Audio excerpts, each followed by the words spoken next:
Techliners, selamat datang di Techline Podcast, Teknologi Alignment Podcast, podcast yang multipolar teknologi. Untuk Techliners yang gabung di sini dijamin bisa mendapatkan informasi terkini seputar teknologi, bisnis dan juga thought leadership. Nah, di episode kali ini kita akan membahas terkait dengan isu keamanan cyber yang memang ini selalu terupdate ya. Pergeseran definisi ada di sini. Karena tentunya ini kalau kita bicara keamanan cyber ini berubah-ubah dari masa ke masa. Kalau diibaratkan keamanan cyber itu data itu ada di dalam kastil, harta itu biasa dilindungi dengan pintu-pintu, gembok-gembok besar, dinding-dinding besar, bahkan sampai air berisi buaya-buaya. Kalau sekarang ini semenjak adanya COVID-19, data ini bukan diam di tempat di kastil, tapi ini berpindah-pindah. Karena itu tentunya kita perlu melakukan improvement terkait dengan tantangan serangan-serangan kini, tentunya dengan strategi mutakhir. Nah, di sesi kali ini tentunya kita akan membahas terkait dengan strategi seperti apa nih untuk menjaga keamanan data di tengah dinamika tantangan yang semakin canggih gini. Jadi kalau kita simpulkan, ini nih pembahasannya akan sangat-sangat insightful. Jadi siap-siap karena isinya daging semua nih ya. Dan kita akan bahas spesifik di financial services industry, walaupun sektor-sektor lainnya pun sangat penting. Tapi kalau kita bicara terkait dengan keamanan data ini regulasinya banyak di sini dan kita akan kupas lebih dalam di sini bersama dengan para pakar di sini. Dan kalau saya bisa simpulkan, saya bisa bilang episode kali ini spesial nih. Karena apa? Karena ini merupakan eksklusif dialog. Kalau biasanya saya ngobrol dengan 2 narasumber, kali ini ada 3 narasumber. Ini langsung saja saya perkenalkan, beliau ini bisa dibilang pakar, ahli, praktisi. Takut gak tuh? Ya, beliau merupakan seorang cyber security strategist, Chief Information Officer, CISO. Pengalamannya sudah lebih dari 20 tahun. Saya langsung sapa Pak Faisal Yahya. Sehat Pak? Sehat, terima kasih Bu Sandra. Luar biasa, terima kasih Pak sudah join di sesi podcast kali ini. Terima kasih sudah diundang juga untuk hadir di podcast ini. Luar biasa, dan tentunya bertemu lagi dengan Pak Oki. Pak, sehat? Ya, sehat. Selamat datang juga Pak Faisal, pertama kali di rumah kami, rumah Techline Podcast. Wah. Terima kasih Pak. Ya, tentunya Pak Ignatius Oki ini sebagai solution architect dari PT Multipolar Technology. Dan tentunya di sini juga ada Pak Aditya Riga selaku security technical specialist dari IBM Indonesia. Betul. Halo Pak. Halo. Ini kalau sudah ada para pakar di depan saya, rasanya saya langsung pengen kabur. Oke. Saya langsung pengen jump in ke pembahasan nih ya. Oke, ini kalau kita bicara terkait dengan transformasi digital di Indonesia, ini menunjukkan kemajuan yang luar biasa, terutama di sektor keuangan. Dilihat dari mana? Data Bank Indonesia, transaksi keuangan elektronik ini melampaui 300 triliun pada tahun 2022. Trennya berlanjut di tahun 2023, ada adopsi lagi KRIS. Nah, ini lebih dari 30 juta merchant menggunakan untuk transaksi sehari-hari. Dan kalau kita lihat lagi data terkait dengan landscape digital di Indonesia ini, berdasarkan riset, penetrasi internet ini mencapai 77% populasi pada tahun 2023. Makanya ini banyak orang termasuk saya ya semakin mudah akses mobile banking, kemudian juga investasi digital sampai dengan pinjol. Tapi tantangannya ada, balik lagi nih. Berdasarkan data BSSN, 976 juta serangan ada di tahun 2022. Maka dari itu balik lagi, tentunya kita perlu memperkuat langkah-langkah perlindungan cyber. Di samping itu juga lembaga-lembaga pengatur seperti OJK dan juga BI ini mengembangkan kebijakan yang adaptif. Nah, saya mau nanya ke Pak Faisal. Pak, bagaimana sih institusi keuangan di Indonesia ini dapat secara proaktif mengatasi ancaman cyber untuk melindungi perubahan digital sekaligus membangun kepercayaan konsumen di tengah berbagai kasus terkait dengan keamanan? Terima kasih Bu Sandra, menarik pertanyaannya. Saya mulai dari mindset dulu. Kita ngerubah mindset dari bahwa yang namanya cyber security udah nggak lagi bisa reaktif. Jadi kita harus ngerubah nih mekanisme pemikiran kita, pola pikir kita menjadi proaktif. Ya, dan konsep dari sisi proaktif ini bisa untuk memperkirakan serangan tersebut 2-3 langkah sebelum terjadi. Ya, nah ditambah sekarang dengan kompleksitas, dengan jumlah data, variasi yang luar biasa, ini menghabiskan banyak sekali waktu. Makanya yang pertama kali harus dilakukan dari perusahaan adalah memiliki sistem analitik untuk bisa melihat adanya perubahan trending. Itu yang pertama. Yang kedua, fungsi analitik yang kita bangun ini pada akhirnya memberikan keluangan banyak waktu sehingga SDM bisa kita tingkatkan. Jadi SDM ini bisa lebih cenderung untuk meningkatkan. Kalau saya bilang investasi perusahaan itu hanya masuk ke perangkat atau ke otak orang. Jadi kalau kita mau invest pertahanan itu biasanya kita tinggal lihat prosentasenya, mana yang mau kita besarin prosentasenya. Jadi SDM itu kita tingkatkan dengan banyaknya keluangan waktu yang kita berikan sehingga otomatisasi udah berjalan dan pada akhirnya kepakaran mereka juga terbangun. Itu faktor yang kedua. Lalu kemudian faktor yang ketiga, kita nggak bisa pinter sendiri di cyber security. Kita mesti kerjasama sama semua institusi. Ada vendor, ada semua pihak. Jadi mungkin kalau saya ambil istilahnya kayak terminologi dari quadruple helix lah barangkali. Academic, business, government, dan community. Itu 4 itu saling memberikan sinergi atau insight terhadap apa yang perusahaan-perusahaan perlu lakukan. Nah, kita saling belajar bareng-bareng gitu ya, sehingga pada akhirnya kita bisa memiliki satu pertahanan yang nggak hanya bagus, namun juga konsisten dan berkesinambungan berkembang. Ya, faktor itu. Lalu kemudian di sini terkait dengan pemerintah memberikan aturan-aturan tertentu yang mempengaruhi perubahan dinamika hajat hidup orang secara umum. Ya, katakanlah misalnya yang baru-baru ini ada undang-undang data privacy. Misalnya yang dirilis pemerintah itu kan dengan tujuan untuk menjaga. Kalau kemarin kan company hanya mengukur tingkat risiko cyber security berdasarkan komponen data yang loss. Tapi kalau sekarang kan harus dikaitkan kepada data konsumen. Di situ ada yang kita sebut dengan PII, ada yang kita sebut PHI kalau healthcare misalnya ya. Personal Identifiable Information atau Private Health Information kalau PHI. Nah, dua hal ini menjadi sekarang hal yang perlu diperhatikan nih sama perusahaan.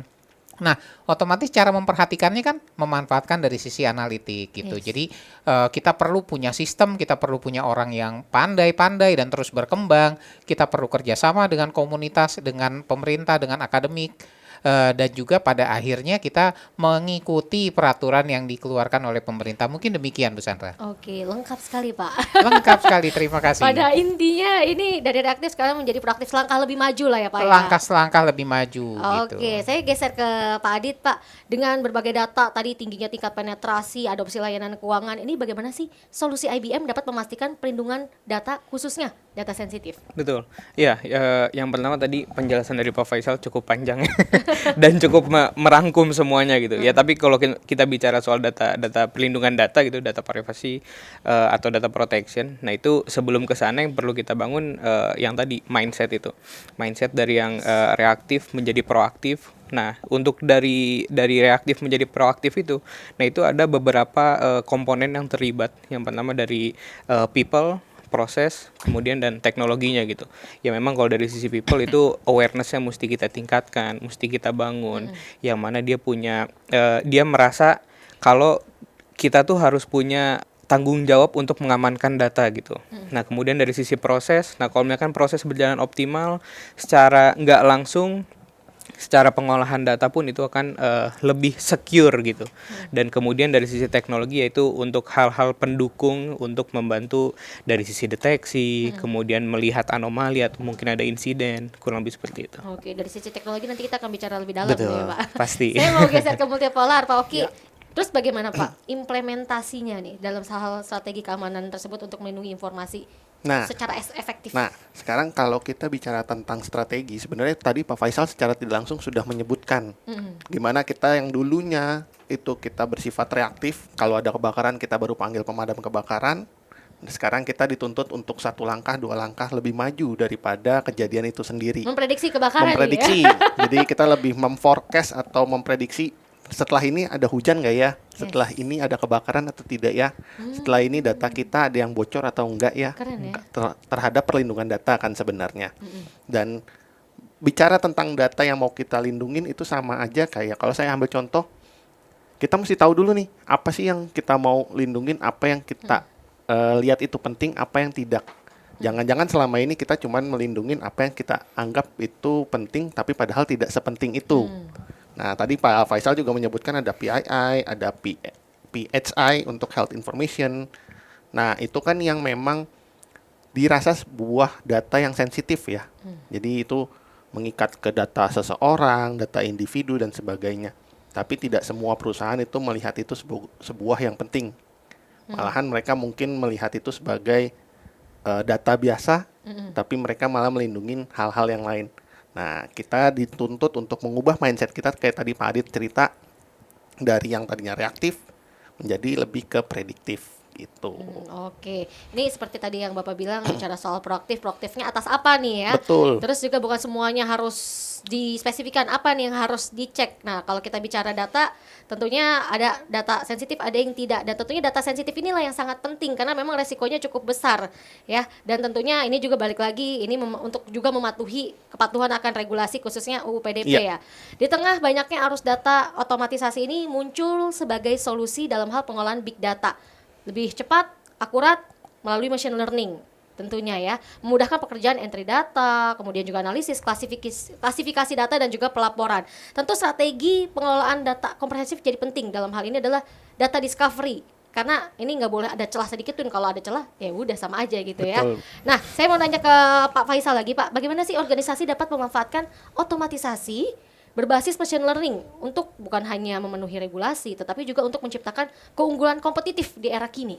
Oke, pertama kita harus lihat dari sisi datanya sendiri. Data itu kita kategorikan ada yang sifatnya direct dengan yang indirect. Kalau yang direct itu jelas nama, tanggal lahir dan segala macam ya, itu klasifikasinya udah clear. Tapi yang sifatnya indirect ini kadang-kadang gray area gitu ya konteksnya. Nah, mungkin di sini kita perlu dulu membangun kesamaan dulu perspektif terkait dengan klasifikasi data yang ingin kita lindungi. Mungkin di situ nanti perlu untuk ada ya terkait dengan best practice-nya lah gitu ya, terkait menentukan itu. Lalu karena datanya banyak dan pergerakannya juga cepat, makanya kita perlu yang namanya mungkin kita membangun permodelan dari sisi machine learning-nya. Jadi machine learning-nya kita bangun secara adaptif nantinya ke depan. Lalu bagaimana kita bisa mengajarkan karyawan terkait dengan habitual ya. Kita udah punya server memproteksi data PII dan PHI, tapi itu data customer yang udah di print masih ditaruh di atas meja. Kira-kira aman nggak? Sama aja. Nah, betul. Jadi kita perlu lihat bahwa faktor ternyata bahwa yang terkait dengan data privacy nggak cuma urusan server sama perangkat elektronik, namun perangkat yang sifatnya kita cetak di kertas dan kita taruh di atas meja, clean desk policy ya mungkin barangkali di perusahaan-perusahaan ya, clean desk policy itu kita taruh. Nah itu kira-kira itu kan relevan gitu ya. Nah itu perlu kita bangun sama-sama. Lalu di sini terkait dengan bagaimana kita melakukan pengelolaan terhadap data yang juga sifatnya proaktif. Ya kita ambil contoh misalnya sekarang ada kayak misalnya perbankan yang dia buka cabang di mall-mall. Di situ ada agentnya, mau bikin kartu kredit nggak? Wah, dikasih form. Formnya udah diisi sama nasabah, terus di entry, terus formnya kemana habis itu? Nah, sama aja ya Pak, secanggih apapun. Benar. Jadi hal-hal kayak gitu tuh kita perlu pikirkan sebagai satu kesatuan sistem. Jadi nggak hanya kita fokus terhadap data yang sifatnya sudah digital, tapi juga keseluruhan ada faktor yang lain gitu. Nah, lalu di sini kita memahami bahwa cyber security itu sudah lama-kelamaan menjadi satu added value, menjadi differentiate bisnis itu. Jadi mana bisnis yang melakukan pengelolaan data nasabahnya secara hati-hati, ya itu otomatis akan menjadi preference bagi nasabahnya. Jadi ke depan ini boleh dikatakan ini menjadi satu pembeda dari satu industri dengan industri yang lain gitu. Demikian Bu Sandra. Oke, dan jangan sampai itu tadi kertasnya sampai dijadiin bungkus buat cabai dan lain-lain ya Pak. Nah, bungkus gorengan barangkali gitu ya. Nah, itu aja. sama aja. Jadi itu ada jadi di sini kita jangan melihat sebagai regulasinya aja, tapi kita melihat di sini bahwa output itu benar-benar luas. Nah, lalu balik lagi tadi apa sih peranan dari sisi otomatisasi? Peranan dari sisi otomatisasi bukan hanya melakukan tracking terhadap data, tapi juga melakukan tracking historinya. Jadi kalau memang ternyata datanya udah di entry, maka machine learning bisa mengingatkan untuk proses disposal, penghancuran dan sebagainya. Itu semua integrasi dari proses perusahaan. Oke, sekarang saya mau nanya ke Pak Adit lagi nih Pak. Bagaimana sih IBM menyikapi perubahan, ancaman keamanan sekaligus teknologi machine learning dengan roadmap-nya IBM? Ya, jadi kalau untuk bicara soal machine learning ya, itu memang satu hal yang lagi banyak banget dibicarakan gitu. Dari sekarang dan ke belakang dan mungkin ke depannya pun itu akan menjadi suatu pembicaraan yang panas gitu ya. Nah, memang kalau di IBM gitu, di tools-tools kami atau awareness untuk machine learning atau misalkan machine learning biasa dikenal sebagai otaknya gitu ya Pak ya. Jadi kita mengumpulkan dulu habit, data, kemudian nanti akan dilanjutkan lagi untuk sebagai otomisasi. Nah itu di tools-tools kami memang sudah mendukung untuk machine learning gitu. Jadi memang di dalamnya sudah termasuk machine learning yang mana nanti untuk mempermudah proses analisa atau pendeteksian ke depannya gitu. Oke, jadi sudah lengkap ya. Betul. Lebih jelasnya nanti kita bahas. Betul. Nah, kalau dari Pak Oki, apa sih yang perlu di-highlight dalam solusi keamanan data untuk memastikan perlindungan yang optimal nih? Satu highlight yang paling penting dari optimalisasi data ini adalah untuk mengklasifikasikan data tersebut. Jadi bagaimana kita bisa memilah, tadi Pak Faisal cerita tentang suatu sistem yang terintegrasi, dari data itu masuk, data itu kita simpan, data itu kita kelola sampai nanti disposal ya Pak. Sampai kita selesai menggunakan data tersebut, itu mau diapakan. Jangan sampai tadi ceritanya kita ketemu data kita sendiri ternyata dibungkus di jalan misalnya, seperti itu. Jadi bungkus capek ya. Betul. Jadi klasifikasi data ini di perusahaan itu juga menjadi satu highlight utama, dan dari klasifikasi ini tentunya kita bisa bicara tentang pemodelan data-data tersebut. Tadi yang saya bilang di awal, kita mesti tahu nih data mana aja yang harus kita klasifikasikan, sebagai apa juga untuk diklasifikasikannya. Dari semua klasifikasi itu kita tarik garis tengahnya adalah permodelan. Jadi kita bisa modeling. Kalau ketemu data seperti ini artinya Bu Sandra bisa tahu, oh data nama ini itu data sensitif. Kalau ada nomor KTP 16 digit berarti itu sensitif. Atau kita tahu kartu kredit itu ada CVV ya di belakangnya 3 digit angka, itu juga sensitif. Nah, permodelan seperti itulah yang menjadi highlight utama atau yang jadi fokus utama di perusahaan untuk yang menentukan mana data yang harus dilindungi, mana yang tidak. Menyambung tadi sudah bahas terkait dengan klasifikasi, permodelan. Sekarang kita akan leveraging dari sisi AI-nya. Karena memang banyak perusahaan ini yang sudah mengadopsi AI dan juga machine learning nih. Tapi tantangannya ada dalam hal tantangan lokal, anggaran, infrastruktur, dan juga tenaga ahli. Apalagi dengan dinamika perubahan-perubahan ini, makanya butuh lagi model adaptive learning-nya nih untuk tentunya memberikan manfaat untuk mengurangi ancaman itu sendiri. Keunggulan model adaptive learning ini tentunya memungkinkan deteksi ancaman baru almost real time dan tentunya juga meningkatkan keamanan data. Nah, saya mau tanya ke IBM dari sisi ini. Ini bagaimana sih IBM bisa membantu dalam hal menerapkan AI dan machine learning untuk memperkuat keamanan data dan mendeteksi ancaman cyber secara real time, almost real time lah. Ya, jadi yang pertama memang untuk mengamankan data, yang pertama kita mesti tahu data sensitif tadi PII, PHI itu lokasinya ada di mana. Nah, jadi dengan salah satu tools kami untuk mencari datanya ini ada di mana, tempatnya di mana, lokasinya di mana, di folder mana. Nah, itu kita bisa cari menggunakan salah satu tools kami. Kemudian setelah kita dapatkan data tersebut, maka nantinya dari sisi perusahaan bisa melakukan proteksi yang lebih terhadap data tersebut. Karena udah tahu nih datanya ada di mana. Kemudian dilakukan proteksi. Nah, dari model yang tadi udah kita buat, kemudian nantinya akan membantu untuk pencarian data tersebut, dan modelnya pun akan terus diperbaharui karena terkait datanya pun akan terus diperbaharui. Jadi modelnya pun tetap mesti diperbaharui untuk mengetahui ada data apa lagi nih, ada data yang masuk baru lagi nih gitu.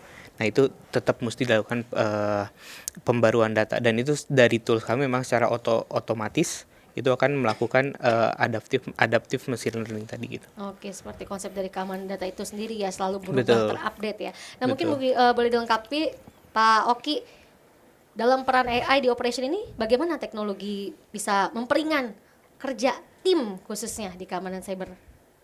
Untuk dari tim sendiri secara pekerjaan itu kita bisa lihat bahwa tadi dibilang setelah kita klasifikasikan data pertama tadi, setelah itu kita mencari data itu ada di mana. Dan tadi sempat disebutkan gimana kita mengotomatiskan proses tersebut. Nah, disinilah itulah fungsinya dari AI tersebut. Di mana machine learning ini akan belajar terus-menerus, melihat pola-pola baru, melihat model-model baru, data-data baru yang akan membantu tim operation, tim untuk operasional yang tadinya dikerjakan banyak orang, nantinya akan dibantu oleh AI atau artificial intelligence, semacam otak yang membantu pekerjaan itu lebih mudah dan lebih cepat.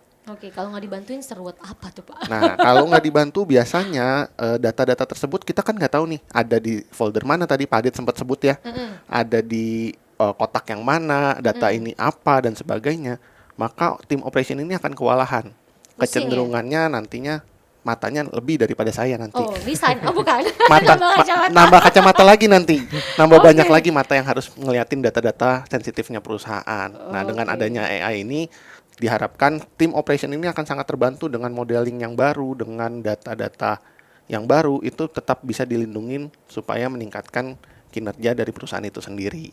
Oke, nah mungkin bisa dilengkapi lagi Pak Faisal ini untuk memaksimalkan potensi AI dan machine learning dalam keamanan data ini seperti apa? Khususnya nih ya untuk mengatasi keterbatasan lokal seperti kurangnya tenaga ahli yang tadi.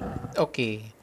Ada satu joke sedikit dari teman-teman yang bilang bahwa sebetulnya tingkat resiko perusahaan atau siapa yang data itu paling banyak tersimpan di mana, itu katanya yang bilang itu udah nggak lagi paling banyak disimpan di server, tapi di laptop direksi.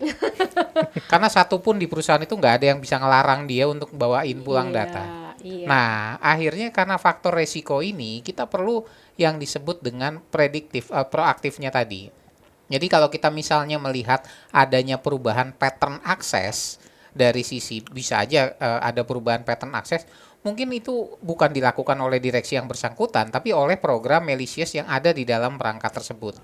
Nah, itu hanya bisa dideteksi dengan yang tadi, karena nggak ada satupun karyawan yang berani deketin direksi, Pak, akses apa kemarin? Nggak mungkin. Iya. Jadi kita perlu lihat di situ satu faktor realita. Jadi di sinilah peranan otomatisasi bisa kita bangun sedemikian rupa. Ya, jadi konsisten kita kembangkan permodelan tersebut, kita pertahankan. Lalu kemudian di sini terkait dengan skillnya dari sisi humannya ya. Nah, kita perlu berangkat pada satu kenyataan bahwa setiap perusahaan memiliki risk posture yang berbeda. Jadi risk posture perusahaan itu unik.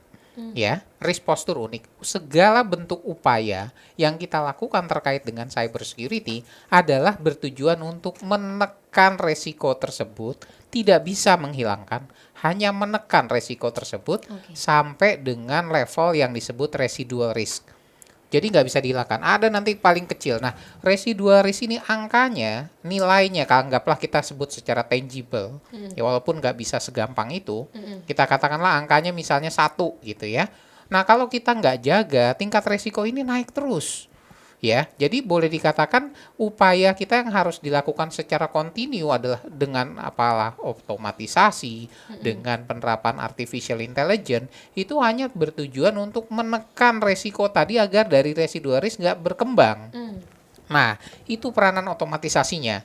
Nah, cuman kan tidak semua orang mampu untuk bisa merespon dinamika yang ada. Belajar bisa, tapi kan pasti ada gap waktu. Nah, sekarang ini yang kita bicara adalah agilitasnya. Nah, agilitas itu hanya akan bisa kita peroleh kalau kita sudah bisa menjalankan konsep dari tadi yang disebut dengan artificial intelligence dengan semua terminologi tadi. Mungkin demikian, Bu Sandra. Oke, baik. Tadi kita juga sudah bicara terkait dengan machine learning, AI. Nah, ini kan perlu kita monitor kalau misalnya ada anomali. Ya, tentunya. Dan kalau bicara ancaman cyber ini bukan hanya dari luar, dari dalam juga. Ini kalau kita bicara terkait dengan datanya pada tahun 2023, 60% pelanggaran data global itu disebabkan dari dalam.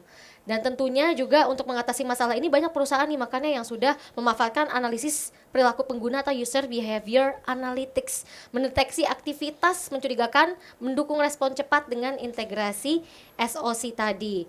Nah, Pak, bagaimana sih langkah konkret yang bisa kita ambil untuk memastikan setiap karyawan ini merasa berperan aktif nih untuk kita menjaga keamanan, nggak kayak yaudahlah itu tugas IT operation, udahlah itu udah ada teknologinya. Gimana, Pak? Nah, sebenarnya kalau saya urut ada satu cerita lucu. Ketika COVID-19 pertama kali ya terjadi, orang dipaksa untuk kerja di rumah. Yes. Password routernya aja dia nggak tahu.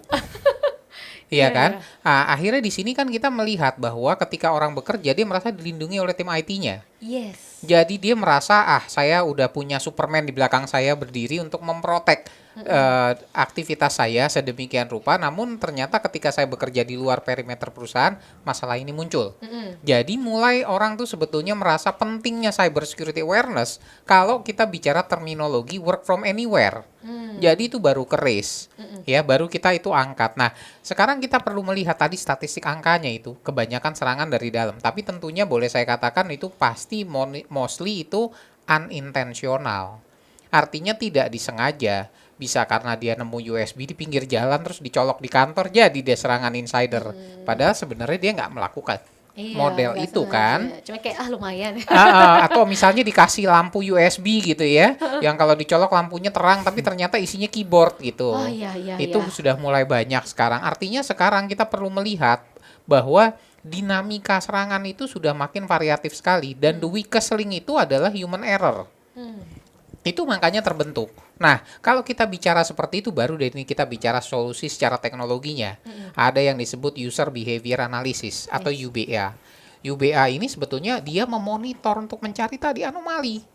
Ya, karena apa yang dicari dari monitor itu, proses monitoring itu hanya anomali antara baseline dengan kondisi realita itu ada gap. Nah, itu yang diangkat atau istilah kerennya ada lagi yang menyebut dengan UEBA atau User Entity Behavior Analysis. Entity-nya tuh perangkat. Jadi ada yang sekarang ini kan dari sisi perangkat-perangkat kita punya banyak, itu bisa dideteksi nggak hanya sampai usernya, tapi sampai level perangkatnya. Kita punya handphone 2, bisa tahu itu handphone mana yang bermasalah. Walaupun orangnya sama, dan seterusnya, dan seterusnya. Hal ini semua ini menjadi sebetulnya bagian dari cara perusahaan ini untuk bisa mengajak karyawannya. Tapi tentunya kalau udah ada trigger lock, bukan kemudian karyawan dikasih surat peringatan, tapi dibangun proses edukasinya. Oke. Jadi kalau memang dia ternyata dalam kurun waktu tertentu, katakanlah setahun atau 1 bulan, tidak ada reaksi-reaksi yang negatif aktivitasnya, bukan dia lakukan secara intensional, berarti awareness-nya udah bagus. Nah, tinggal proses dari sisi awareness itu sudah bagus itu, apa yang perlu dilakukan? Jadi kita perlu untuk melakukan pendekatan holistik. Ya, jadi ada banyak faktor yang bisa diberikan perusahaan untuk mengencourage di internal. Ya, bentuk konkretnya mungkin sangat unik. Tapi pada dasarnya perusahaan harus menyadari bahwa tingkat resiko dalam setiap perusahaan jika tidak diperhatikan akan cenderung berkembang. Apalagi dengan memperhatikan dinamika yang ada.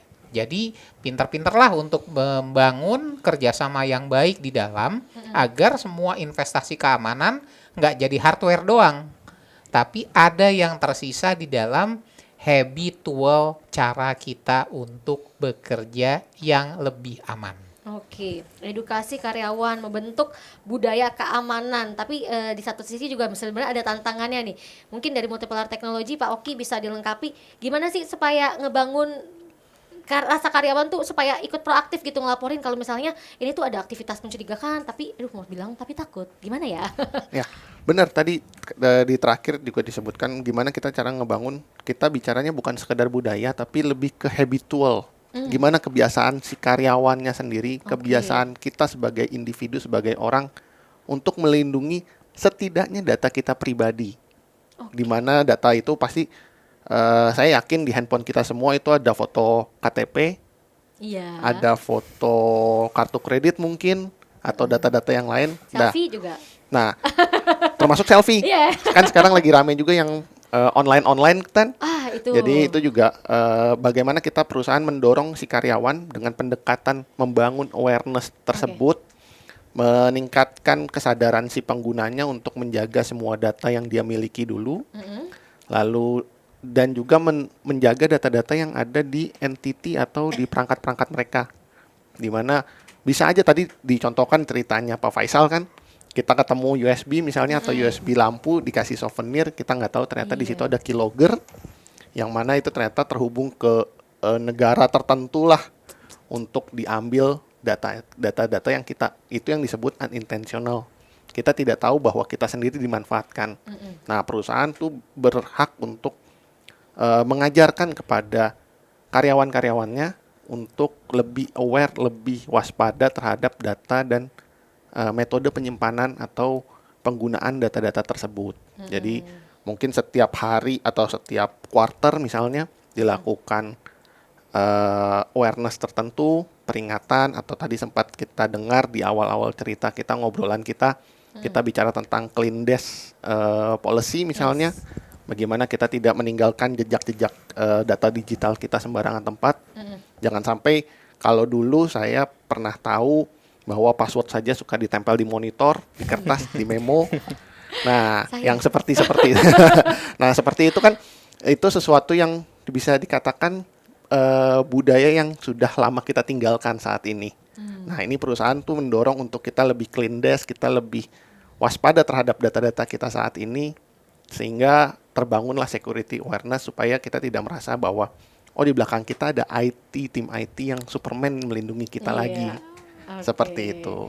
Nah ini kita bicara dari segi people, proses. Nah dari sisi teknologinya IBM ini bagaimana sih IBM membantu organisasi dalam mendeteksi dan merespon ancaman dari dalam dengan lebih cepat dan akurat melalui integrasi SOC tadi? Ya, jadi yang pertama memang soal teknologi itu salah satu hal yang penting juga, tapi people dan proses juga gak kalah penting gitu. Memang awareness itu penting gitu. Kayak tadi yang sempat disampaikan Mas Oki, naruh password masa di layar monitor gitu kan. Maksudnya memang kalau misalkan insider attack gitu, misalkan dari teman kerjanya ngelihat ini passwordnya ini nih, bisa dia masuk nih pakai password yang dia tulis di sana gitu kan. Nah memang hal tersebut sudah lama ditinggalkan dan itu pun suatu hal yang perlu dimonitor gitu. Jadi dari segala kegiatan behaviornya seperti apa, misalkan saya punya monitor atau laptop sendiri, nah itu dilakukan dalam day to day-nya itu seperti apa, diakses dari mana, dengan jaringan dari mana kayak gitu. Terus yang biasa saya akses ya let's say misalkan data apa atau misalkan database apa gitu. Nah itu hal-hal tersebut mesti dimonitor. Yang pertama tadi saya sempat bilang soal kita udah mengetahui nih datanya ada di mana, kita discovery dan kemudian kita monitor siapa yang mengakses data tersebut gitu. Jadi nggak hanya kita mengetahui di mana, tapi next actionnya itu ya kita melakukan monitoring terhadap data tersebut gitu. Jadi siapa yang melakukan akses, apa yang dilakukan di dalamnya, siapa yang melihat gitu, dan sedetail apa yang dilihat, apakah dia melihat seluruh datanya. Kayak misalkan ada suatu tim tapi yang nggak ada hubungannya sama kekaryawanan, dalam artian dia bisa akses ke database karyawan, list karyawan dengan salary sekian misalkan. Nah itu dia bisa mengakses ke sana kan, itu suatu hal yang tidak seharusnya dilakukan, yang mana berhubungan dengan otoritas gitu. Nah hal tersebut mesti dilakukan monitoring, dan kemudian setelah dimonitor misalkan ada kejadian yang anomali gitu, yang itu bisa disebut sebagai insiden. Nah itu makanya komponen-komponen tadi itu perlu dilakukan integrasi. Jadi dari activity tersebut kita lakukan integrasi ke SOC misalkan, itu sebagai alert kalau misalkan ini ada behavior yang tidak biasa dilakukan gitu. Nah itu bisa ditindaklanjuti lebih lanjut, kurang lebih seperti itu. Karena kalau bicara tentang anomali itu nggak cuma bicara tentang apa dan siapa yang mengakses ya. Itu bicara juga tadi Pak Faisal sebut work from anywhere ya Pak sekarang, bukan work from home lagi ya. Jadi dari mana aja, pertanyaannya perusahaan tahu nggak kapan data-data tersebut atau data berbahaya itu diakses. Nah itu teknologi. Itu adalah teknologi yang tadi Mas Adit sempat sebutkan, di mana kita monitor data itu selain kapan dia diakses atau siapa yang mengambilnya nih. Seberapa jauh data tersebut dilihat. Jangan-jangan ada karyawan yang memang dia berusaha menjatuhkan orang lain karena iri melihat tadi data karyawan gajinya. Itu faktor penting juga. Nah di samping itu, kalau kita lihat akses yang dilakukan terhadap satu data yang jumlahnya sedikit-sedikit itu cenderung nggak terdeteksi. Iya. Kecuali kalau masif semua data diakses, sistem akan bangun. Oke. Tapi kalau cuma perintilan kecil-kecil gitu ya, nggak bangun sistemnya. Nah itu juga mungkin menjadi satu tantangan lain nanti ke depannya. Betul. Makanya tadi ada pembahasan terkait machine learning juga. Jadi hal-hal yang kecil tersebut itu bisa terdeteksi juga. Sebuah dinamika. Betul. Yang harus dipelajari lagi. Dan memang kalau misalkan bicara soal cyber security itu bukan hal yang simple dan cepat gitu. Karena itu bisa melakukan proses journey. Jadi nggak langsung bisa stable gitu. Tapi memang ada prosesnya dari kecil, kemudian semakin besar, semakin kompleks, dan itu setiap perusahaan gitu itu punya modelnya sendiri-sendiri. Jadi nggak bisa disamaratakan seperti apa, nah tapi yaitu punya seninya sendiri-sendiri gitu. Jadi yang bisa mengerti ya hanya internal saja gitu.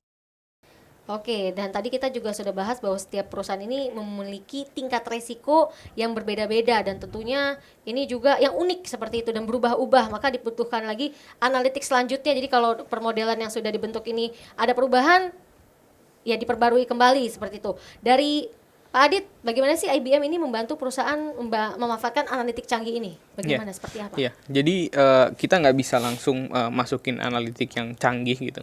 Ya memang kita mesti yang pertama dilakukan assessment gitu. Jadi kita mesti tahu dulu, karena kan tadi saya sempat bilang setiap perusahaan tuh punya punya dasar yang beda-beda gitu, dan kondisi yang berbeda-beda, dan resiko pun yang berbeda-beda gitu kan.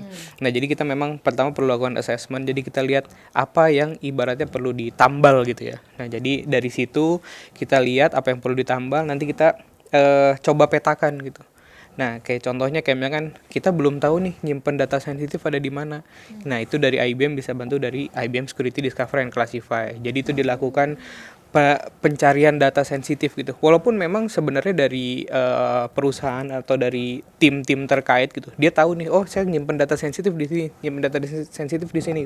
Tapi secara nggak langsung dia pun ada hal yang terlewatkan gitu, mungkin terlewatkan. Apakah ternyata di sini ada data sensitif nih?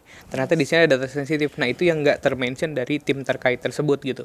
Nah jadi IBM Security Discover Classify ini bisa membantu untuk menemukan data-data tersebut gitu. Jadi oh di sini nih ada nih, oh iya di sini ada nih, oh iya di sini ada gitu. Nah nanti dari data-data tersebut, nah itu bisa dilakukan monitoring gitu. Nah jadi sudah kita tahu nih data-data yang ada di mana. Nah dari pengelompokan itu bisa diintegrasikan dengan ada namanya Guardium Data Protection. Nah, dari Guardium Data Protection ini kita untuk memonitor aktivitas dari data-data tersebut, atau aktivitas siapa yang mengakses, apakah dia bisa akses gitu. Jadi nggak cuma kita monitor dia melakukan akses atau enggak, tapi kita juga bisa melakukan blocking ya. Jadi kita block. Jadi pada saat dia melakukan akses, gak bisa akses karena dia bukan orang yang punya otoritas untuk akses ke sana gitu. Dan kemudian kalau misalkan oke, dia boleh akses tapi dia nggak bisa lihat semua, kayak yang tadi saya sempat bilang ada yang mengakses ke table salary gitu. Oke, dia bisa masuk ke sana. Nah tapi di sana dia di-masking gitu. Jadi oke, mungkin salary-nya kelihatan nih, tapi employee ID-nya nggak kelihatan, atau misalkan emailnya nggak kelihatan. Nah kayak gitu contohnya, itu di Guardium Data Protection. Jadi nggak cuma itu, ada lagi kita bisa melakukan monitoring atau kita men-scan ada celah keamanan di mana. Jadi salah satu fiturnya itu namanya vulnerability assessment. Nah, jadi kita akses ada celah-celah keamanan dari suatu database itu ada di mananya gitu. Apakah nanti mungkin dia udah lama gitu, perlu dilakukan upgrade, mungkin mesti dilakukan patching misalkan kayak gitu. Dan juga salah satu yang lagi cukup happening gitu soal machine learning yang tadi kita bahas di awal juga gitu. Nah, itu ada salah satu fitur pendukung di Guardium itu yang mana kita bisa melihat nggak cuma memonitor activity tapi bisa melihat insidennya gitu berdasarkan dari behavior yang sudah dilakukan sebelum-sebelumnya gitu. Kurang lebih seperti itu. Lengkap ya, jadi sangat proaktif. Betul. Solusinya. Oke. Iya. Kalau dari Multipolar Technology, Pak Oki, best practice-nya seperti apa? Oke. Bicara tentang best practice, mungkin satu kata itu kolaboratif ya. Dari seluruh perbincangan kita dari awal tadi itu kita perlunya ada kolaboratif, baik itu dari people, dari karyawan perusahaan sendiri, dari data-datanya, dari proses-prosesnya, dari teknologi, dan jangan lupa dari vendor seperti Multipolar Technology juga. Jadi nanti kita bisa mengkolaborasikan seluruh rangkaian atau journey. Tadi sempat diceritakan adanya perjalanan cyber security dari kecil bertumbuh sampai nantinya menjadi dewasa, cyber security maturity-nya bagus, posture-nya tingkat resikonya juga rendah. Tadi sempat disebutkan kita resiko tidak bisa kita hilangkan ya Pak Faisal ya. Jadi kita bisa meminimalkan resiko-resiko tersebut sampai sekecil mungkin dengan berbagai teknologi tadi disebutkan, dari discovery, kita klasifikasikan data, dan sampai kita protect data-data tersebut. Dan perlu ingat, best implementation ini tidak harus ujung ke ujung secara langsung. Jadi kita bisa bertahap ya, Mas Adit, dari IBM juga memprovide, dan multipolar teknologi tentunya juga memprovide bahwa solusi ini bisa kita pecah satu persatu, mengikuti journey kita satu persatu secara kolaboratif supaya meningkatkan tingkat keamanan perusahaan-perusahaan juga. Oke, Gitu. jadi nggak usah pusing ya, karena udah ada yang support nih, kita berkolaborasi ya. Yes, Oke. sekarang zamannya kolaborasi semuanya kan. Betul. Pak Faisal, Oke, kalau kita Boleh. bicara kolaborasi mungkin saya pakai terminologi lain. Oke. Cyber security share responsibility. Jadi kita saling berbagi tanggung jawab. Nah, kenapa di sini saya angkat kata-kata share responsibility? Karena responsibility itu, share-nya itu harus dibangun dengan pengetahuan. Kita nggak mungkin akan aware kalau kita nggak ngerti. Jadi kita bangun knowledge-nya dulu ya. Kita lihat di situ. Jadi kalau mau disebut best practice, kita ambil pendekatan share responsibility sama-sama. Ya, siapa yang ngurus apa dan sebagainya itu dibangun atas knowledge yang ada. Nah, lalu kemudian kita harus memikirkan dari sisi pendekatan yang disebut micro segmentation. Di mana kita melakukan segmentasi. Kita bayangin kita punya rumah gede, tapi nggak ada kamar, langsung kalau kita buka ruangan semua, barang-barang mewah ditaruh bergeletakan. Kalau ada orang masuk dari pintu depan, dia bisa ambil semua. Tapi kalau kita punya rumah banyak kamarnya, setiap barang mewah kita taruh terpisah dari setiap kamar, maka untuk orang mengambil semua barang mewah itu dia harus membobol setiap pertahanan pintu. Yes. Jadi logikanya adalah membangun micro segmentation. Ya, di situ. Nah, lalu kemudian kita harus berpikir dari sudut pandang bisnis bahwa ketika mau melakukan inovasi approaching bisnis, kita harus ngukur kadar resikonya. Jangan bikin dulu baru ngukur. Jadi sekarang ini yang terjadi kan post terus. Jadi belakangan terus gitu ya baru dideteksi. Nah, harus dilihat apalagi yang disebut dengan TCO. TCO sekarang udah harus juga termasuk dengan komponen pengukuran resiko. Jangan kita menghitung beban biaya hanya akuisisinya aja, tapi faktor resikonya ke depan itu juga concern. Itu juga satu yang disebut best practice yang perlu kita sama-sama pikirkan.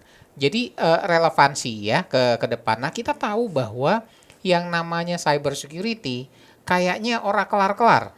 Jadi berkembang terus dengan dinamisasi tertentu ya. Kalau dulu misalnya ada sistem pembayarannya harus digesek, sekarang tinggal di tap aja pakai NFC, RFID, ya udah canggih sampai kita lihat ada video cuplikan di internet ya, orang dari belakang ditempelin reader tahu-tahu udah bisa ngecas sendiri. Itu kan dinamika-dinamika baru dan itu semua tidak hanya bisa ditutup dengan faktor teknologi, tapi people-nya juga harus dikembangkan. Nah, yang sekarang peranan perusahaan apa nih? Peranan perusahaan adalah sebagai pengawas dari semua dinamika. Dinamika yang terjadi di sini yang memang berubah, mana yang ada relevansinya dengan bisnis mereka, tolong itu dipikirkan. Kita nggak perlu menjadikan istilahnya cyber security itu, kalau saya biasanya ambil 3 kata, fear, uncertainty, and doubt, FUD. Nah, 3 hal itu membuat cyber security, kalau setiap ada sesi cyber security, pendengarnya kagum, ngerti nggak? Nah, jadi karena faktor fear tadi, jadi kita coba untuk hilangkan, kita membangun awareness, nanti dari para misalnya solution provider bisa memberikan pendekatan-pendekatan yang lebih strategik, efisien, efektif. Efektivitasnya kita ukur di situ. Dan nanti ada celah-celah yang bisa diisi, masukkanlah dari sisi faktor humannya dengan secara konsisten mengembangkan teknologi. Jadi kalau kita bicara cyber security ini kayak orkestra, Bu. Jadi masing-masing punya alat musiknya. Tapi kalau satu orang bunyi sendirian, musiknya nggak bagus. Tapi kalau semuanya itu bisa berbunyi dengan aturan yang udah disepakati di awal, jadilah lagu. Jadi aransemen cyber security ini adalah nyanyian bersama dari semua pihak yang tadi disebut share responsibility tadi. Teknologinya ada, people-nya ada kondukturnya di depan yang pakai tongkat kecil. Nah, konduktur itu adalah para strategisnya di perusahaan, apakah pemimpin pengambil keputusan terkait dengan cyber security gitu ya. Sehingga dengan demikian, dengan adanya konduktur yang bisa berfungsi maksimal itu, tidak ada pihak yang saling disalahkan kalau ternyata terjadi insiden. Semuanya saling memberikan kontribusi. Mungkin sebagai takeaway terakhir mungkin terkait dengan sisi best practice, ya, cyber security is a binary. Either you have it or you don't have it at all. Never in between. Jadi kalau sedikit aja ada celah keamanan yang terbuka, maka itu akan menjadi potensi serangan masuk. Tidak mungkin satu orang atau satu departemen bisa mencari setiap lubang titik kecil yang tadi seukuran mata jarum barangkali ya. Yang mana di sini jelas semakin penting untuk kita semua bekerja sama untuk secara konsisten membangun sistem pertahanan cybersecurity yang nggak hanya kuat, namun terus berkembang. Wah. Demikian. Luar biasa. Ini seperti yang tadi saya bilang di awal. Ini isinya daging semua. Jadi dijamin yang nonton nih habis ini langsung kenyang. Kayak informasi ya. Nanti lapar lagi, pantengin terus tentunya episode-episode selanjutnya ya. Baiklah, demikian perbincangan sesi podcast kita kali ini tentunya terkait dengan bagaimana sih strategi termutakhir ya untuk melindungi data di tengah tentunya dinamika tantangan cyber kini. Dan tentunya ini kalau saya rangkum dari ketiga pembicara luar biasa kita hari ini yang perlu diingat adalah keamanan ini bukan tujuan akhir, melainkan sebuah proses berkelanjutan. Terus belajar, beradaptasi dan tentunya tingkatkan kewaspadaan terhadap ancaman cyber ke depannya. Dan tentunya saya ucapkan terima kasih banyak Pak Faisal, thank you so much Pak, insight-nya luar biasa. Pak Adit, Pak Oki, tentunya terima kasih juga untuk Techliners yang setia mendengarkan. Jika teman-teman Techliners ini punya pertanyaan, punya ide-ide hal-hal lain yang ingin dibahas, silahkan langsung tulis di kolom komen. Jangan lupa like dan juga subscribe untuk mendapatkan informasi-informasi menarik di episode selanjutnya ya, tentunya seputar dengan teknologi, bisnis dan juga thought leadership. Tetap terhubung dan mari terus belajar bersama kami. Stay produktif, stay safe, stay healthy. Salam teknologi. Dadah Pak ke kamera. Dadah. Begini juga boleh Pak. Oke.